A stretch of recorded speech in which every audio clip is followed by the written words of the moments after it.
Welcome everyone to our 5th day of Facebook Live interviews. Thank you so much for being part of this All Things TCS week. Timothy Christian School is so delighted to have joining us today some very special guests, our very own alumni.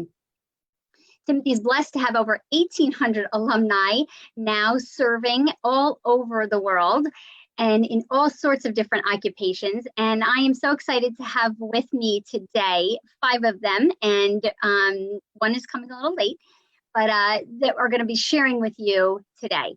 So I want to just introduce everybody and then give them an opportunity to share with you how their experience was at Timothy and where God has them today.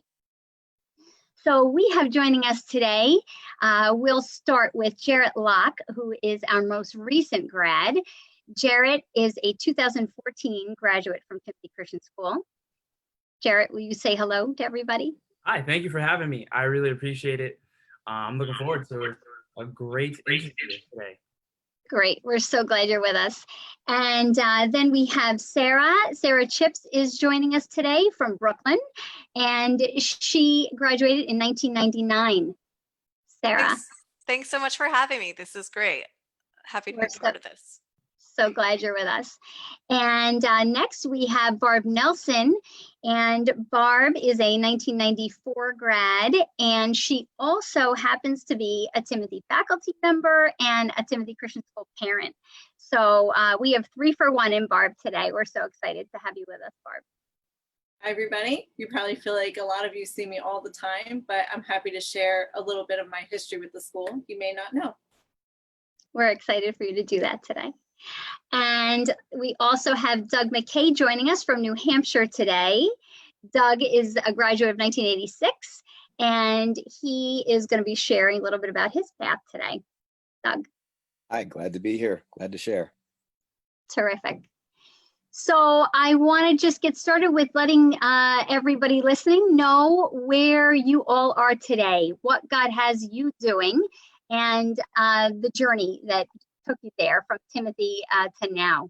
So Jarrett, will you get us started? Sure. So I'm Timothy alum, but I was there from kindergarten through 12th grade. So I've spent most of my life in those buildings right at Timothy. And for one, I'm grateful. It definitely prepared me for the next levels of my life. And now I am a physical education teacher at Elizabeth Avenue School in Somerset. And I am also an entrepreneur. I have 2 businesses. I have a nonprofit and a basketball training company. Recycle for Hope, we collect water bottles to redeem for money, and then we use the money to create care packages for the homeless. And then Locked In Training Academy, we train students and athletes of all ages to help with their basketball IQ, as well as developing into a person outside the court. So I'm grateful to be here, and thank you for Timothy for helping me get to where I am today. That's great, Jarrett. You've got a lot going on. And Jarrett, if somebody wants more information about Recycle for Hope, you're right here. You're so local. You're right near Timothy. You're in New Jersey. And we've actually been blessed as a school to partner with you in that Recycle for Hope, collecting the water bottles through our Spirit Week this past year. And we hope to do that again this coming year. So if people listening want to help you out with Recycle for Hope, or even interested in the basketball camp, how would they go about doing that? If they wanted to help out, they could go to recycle4hope.com. And there's a bunch of different ways that people could help. It doesn't have to be through monetary donations. You could collect water bottles for us. We could get that, and that goes to helping people. Or you can email us at recycle4hope7@gmail.com. And if you're interested in some basketball training and getting some kids out the house, you could go to lockedinacademy.com. So, yeah. Terrific. That's great. Thanks so much, Jarrett. Sarah, what are you doing these days? Yeah, so I am a software engineer. I work at a company called Stack Overflow. where I'm the director of community. We have 50 million software engineers that come to our platform to ask questions about coding. And additionally, I run a company called JewelBots, where we make STEM products for young girls to teach them about science and engineering. That is so neat. I love that. When I first learned that you did JewelBots, I thought, what is that? And it's the coolest looking thing. So if anybody is interested in a JewelBot, where did they go, Sarah, to find out more about that? Jewelbots.com or JewelBots on any of the social networks. Perfect. Yes, so all those with young girls, go check that out. Barb, tell us a little bit about what you're doing. I know we have some listeners that know you well, and we have others that won't. So share what you teach and all of that. Okay, well, I'm teaching at Timothy, and I've had the pleasure of working both on the yearbook as a yearbook advisor. I also teach a couple of different classes that are in the ELL umbrella. So I teach creative writing and also freshman literature. Then I am in charge of the theater arts program with some wonderful staff members that have come alongside to help me grow that a little bit. What we've done in recent years, we've taken the theater room and created a black box theater. So I'm really excited to be able to have our own permanent performance space on campus for smaller productions. And at this point, what we're doing is we're teaching classes for secondary students, 6th grade on up. Those kids are then creating performance opportunities for our elementary students, so they can walk across the brook as a classroom. They can come in and watch a performance. Then we break it down with them. We talk with the performers and the students, and it's really cool to almost have like an in-house class trip. So they get to just kind of short walk, come in, they experience theater, and for those kids it sparks an interest so that they sign up for theater classes when they're in middle school, so they have something to look forward to. And I think for me that's been what's exciting, is to have my 6th graders look at me and say, I remember when I was in the audience in this room, and now I get to be on stage. And that's the growth we want to see. So I love that. Wow, that's so neat. And that black box room is so cool. It's I love showing that when I take people on tours at Timothy. It's really such a neat room. And the kids, like you said, that going up from the elementary to go see that, it builds community on our campus, and also just lights that spark, right, for them to want to participate later. It's terrific. Well, we love having you right here at home. I have to tell you, Timothy is so blessed to have several alumni that have come back to teach. This past year, we had 8 alumni on staff teaching, and it's always a joy. So, Doug, what are you doing in New Hampshire? Tell us a little bit about that. So I work for Raytheon in the antenna and microwave department. We design big ground-based radars, and I've been there for 22 years. After grad school, I took a job moving from the Midwest to the Northeast, and we've stayed ever since. So I've been married for 25 years and have 4 boys. So we probably won't be visiting the jewelbots.com anytime soon, but I go to the Stack Exchange all the time. So you know, it's very interesting. This has been good for me to listen to other folks and to hear what they're doing. That's great. Which Stack Exchange? Do you go to Stack Overflow or one of the Stack Exchanges? Stack Overflow, yeah. Yeah, that's great. That's great. We have Stack Exchange as well, which is 170 sites about everything from cooking to travel to networking and that kind of thing. So yeah. That's really neat. That's so fun, right? To hear those connections. And Doug, don't give up on the JewelBots. You're going to have granddaughters someday. True, that's true.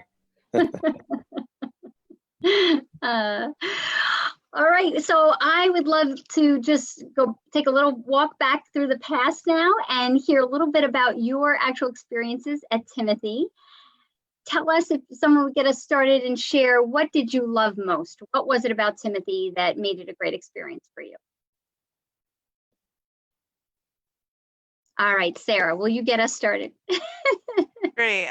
Yeah, I think I appreciated Mrs. Gall's class the most. I remember it being the place I discovered how much I loved coding. I think she's a great teacher. I also really appreciated the smallness of this school and, being able to get close to a group of people. I think that was a really neat part of going there. That's great. And I know you're not alone. We have lots of people that say that, just that close-knit family, and lots of people that love Mrs. Gall. And I don't know if you know Sarah, but she retired this year. And yeah, so you can, send her something, a shout out, congratulate her on her retirement. We're going to be celebrating actually all those who retired from Timothy this year next week. So stay tuned next week on social media and on the website. You'll be seeing some stories on each of our retirees. That's great. I'll keep an eye out. Terrific. Barb, how about you? What's one of your favorite memories?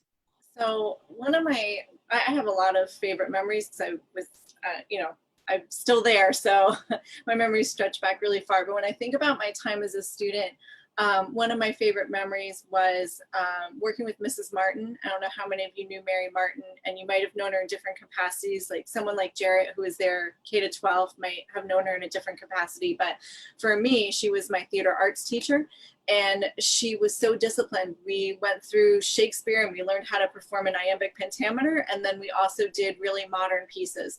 So my favorite thing that she would do with us is that she would take simple scripts that had very, I'd say very tough social issues at heart.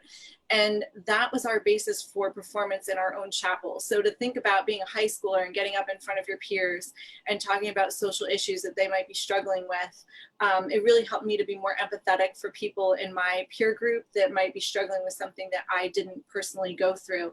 And then to do that performance and step down and have kids come and confide in you and talk to you about things that they were struggling with. And then I was able to go to my teachers because I could trust them and connect these students to the teachers who could really help mentor them through something difficult. When I look back, that's an invaluable opportunity. I was able to see how something God had blessed me with as far as a talent to get up on stage and personify a character was able to have something really tangible and meaningful in someone else's life. So even as a high schooler, I was really aware of the power of theater, that it wasn't just to entertain, but it was meant to be a vehicle for catharsis and a vehicle for change. So I think that was probably, looking back, something that was not only a meaningful experience at the time, but it had really great value that resonates today for me when I'm working with students. That's so great. I love that you're able to now be a part of that on the other side, Barb. That's really neat. Doug, how about you? What was one of your favorite experiences or what you love most about Timothy?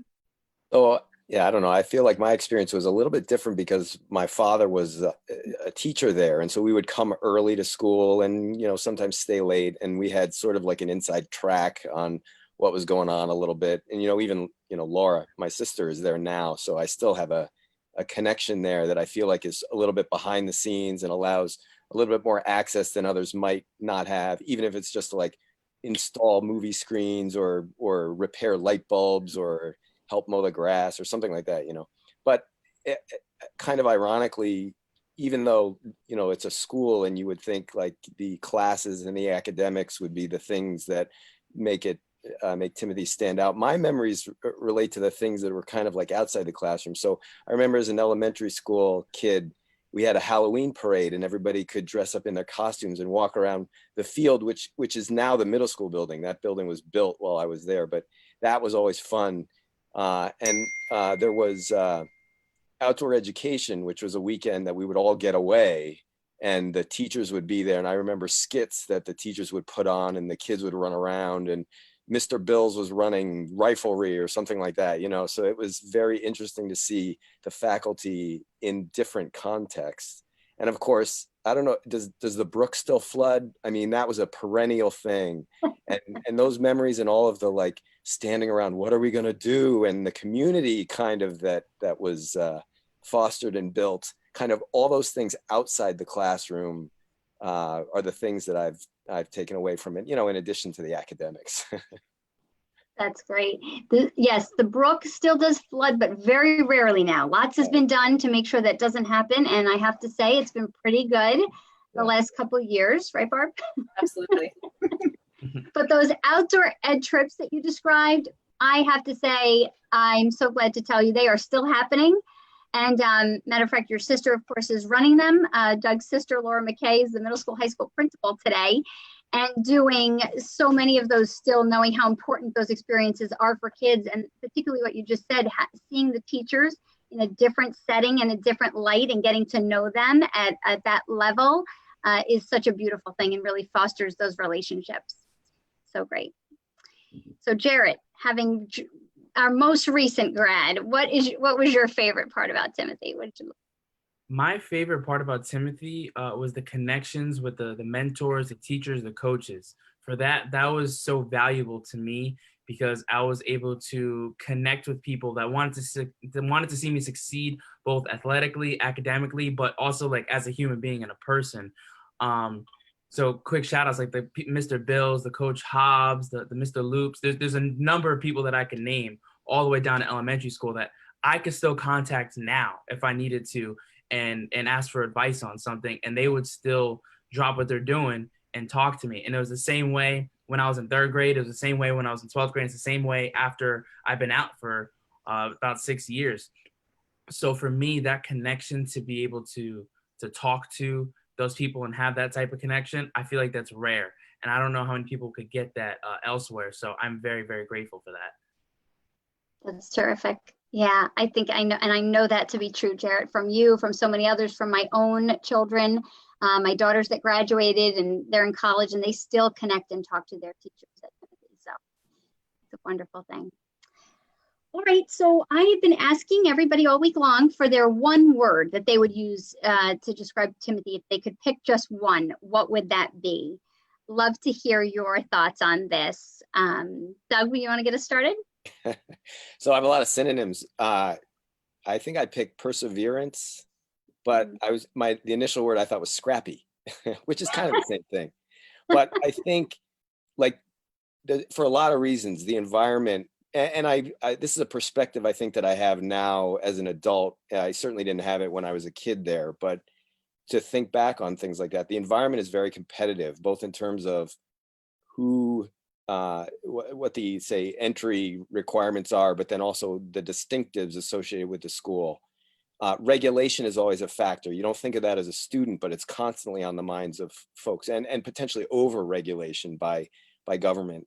And so it's a challenge to provide strong discipleship that encourages spiritual growth, deep spiritual growth, but in a countercultural way, and but in a way that is compelling to outsiders.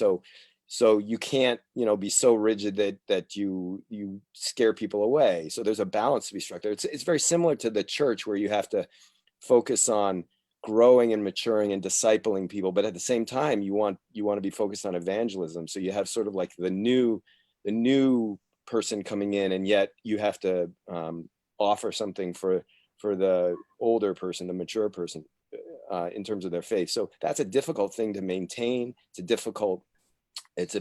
difficult to establish, and I think that perseverance in the face of changing constraints and obstacles is something that is something that you don't realize maybe as a kid there, but when you reflect back on it, it's something that is really it's sort of shot through the entire organization, the entire community. For sure. I love it. Perseverance is definitely a great word for us in all the ways you described. Barb, how about you? Well, the word I picked was discipleship, but I agree with Doug. There's so many words that come to mind. For me, it was discipleship because the way that they integrated faith and content area in each of the classrooms I was in, I was always impressed with my teachers because their faith was so authentic and genuine. That's what helped them to disciple us in such a truly hands-on way. They were themselves Christians who are really close to the heart of Christ, who are always striving to be closer to the Lord. And they were really honest with us. And I think one of my teachers who made the greatest impression was Mr. Skull. And I don't know how many students out there he touched, but he actually taught a class that I took as a senior on discipleship. And this man was so authentic and genuine with us about what his life looked like before Christ took it in his hands, and what the Lord was doing in his life as a believer. And just the way that he shared his journey made us really hunger for that same type of authentic faith. And he really challenged us in a lot of different areas of our lives, whether it was writing down the name of a classmate who we struggled to be kind to, and then making an effort for a week to journal ways that we went out of our way to be kind and genuine in reaching out to that individual as a high schooler, which can be a challenge, to just really seeking out ways that God was going to use us. I think for me, having that kind of challenge from someone who was doing it themselves meant so much more, because you knew it was authentic and you knew it was close to their heart. So I think for me, not only in that moment, but it really shaped the way that I approach my life and what it means to be a disciple and disciple others. So that was definitely one of the greatest things that I gained from being at Timothy, was seeing that spirit of discipleship. Like Jarrett said, I think it's throughout the whole school, not just high school, but that was the time period that I experienced it the most, was from my high school teachers. That's great. And discipleship was going on when you were there, Barb, and we both know it is still going on today for sure. So that's great. Sarah, how about you? What's your one word? Yeah, good question. So so my word is community. I think that what I observed when I was at Timothy, and even what I've observed since I've been at Timothy, is just the strong community that lives there. The people that keep in touch over many years. You know, even going back to the school and seeing people, teachers you know, and people you know, and that lives on way past high school. So yeah, I think there's a really great and long living community at Timothy. There definitely is. And I'm glad you're a part of it, as you're all a part of it. Jarrett? Mine goes along with Sarah's. My word was family. It goes along with what I said before. Everybody, I still feel a part of the family. I've been out 6 years, and I know I could walk on campus and I would be accepted the same way I was 6 years ago. People still remember me. I still remember them. Some of my elementary teachers are still there, and I just know that we have a connection that just digs a lot deeper than the surface level. So, like I said, I spent most of my life in those buildings at Timothy, and I no regrets, because it's still family. I'm so glad. I'm so glad you feel that way, Jarrett. We feel that way about you too. So how would you all talk about why it was important for you to attend Timothy? Maybe with that, how it prepared you for where you are today. Would you start us off, Barb? Sure.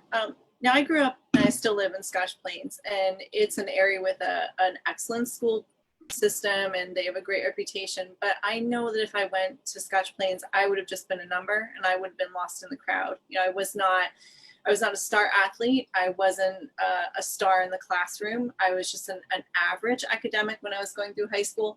But being at Timothy in that small environment, to echo what's been said before, because it was a family, there were teachers that still looked out for me and mentored me and made a place for me where I might not have had that kind of a relationship with a teacher. And it's a time when you really need it. So I look at my experience at Timothy and think I would have just been like a lost kid shuffling around in the arts program. And, you know, I wouldn't have had that strong structure that somebody like Mary gave me. And even in my other classes and really with my peers, I had older classmen that would look out for me and weren't afraid to pull me aside and say, listen, you're not behaving the way that we know you should. Like we know you love the Lord, and we're not really happy with what we're seeing. And they would just, as peers, kind of pull us aside and really just kind of peer mentor.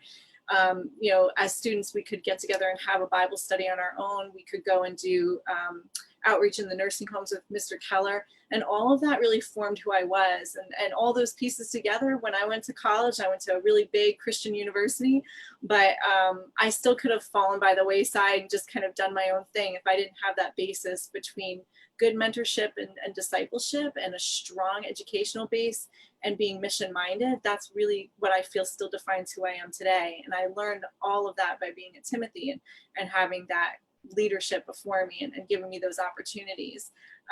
One of the things I value, that I still value being on staff, is that when we would come to administration with an idea, they really would mull it over. And if they could say yes, they would say yes. You know, if we wanted to invite some of our nursing home friends to come to Grandparents' Day, because some of us didn't have grandparents, they found a way to get a bus from the nursing home so we could bring our, you know, pseudo grandparents to Grandparents' Day. And that was good for us and the people that we were close with at the nursing home. So I just think, like, there's so many little moments that, you know, Timothy would say yes to and give us that foundation so we could try something in a leadership capacity, that when we hit college, you know, beyond, I wasn't afraid to ask for leadership opportunities again. And most often was given a yes. Yes, you can try this. You know, you can take some of the college's budget to do your own show. You know, you can jump off and try something new, because I was emboldened to ask and receive support from what I had in my experience at Timothy.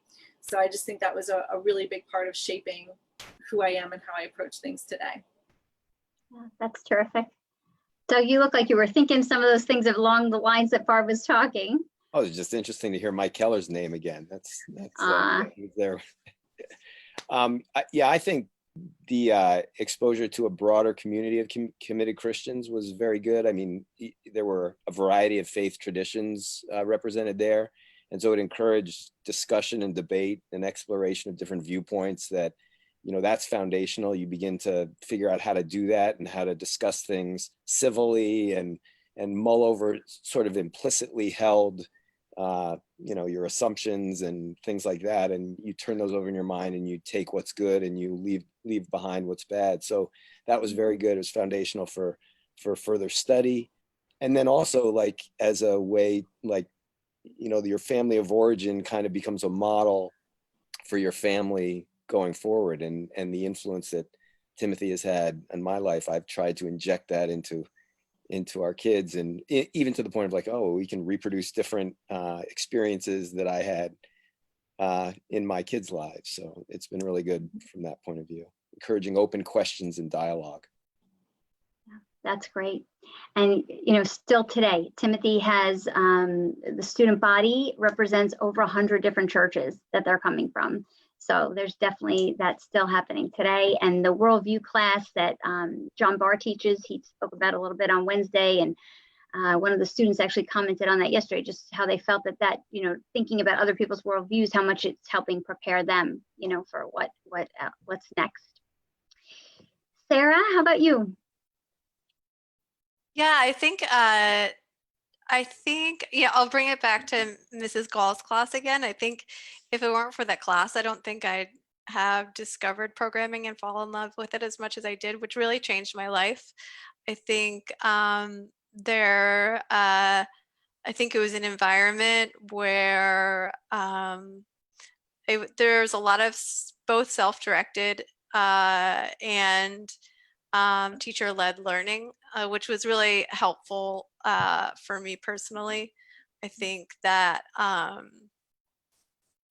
the way things were approached were, I found that classes were generally more advanced than my peers at public school were getting, and that wasn't and that was the case for Mrs. Gall's class as well. I don't know many people who are doing C++ in high school and enjoying it as much as I did.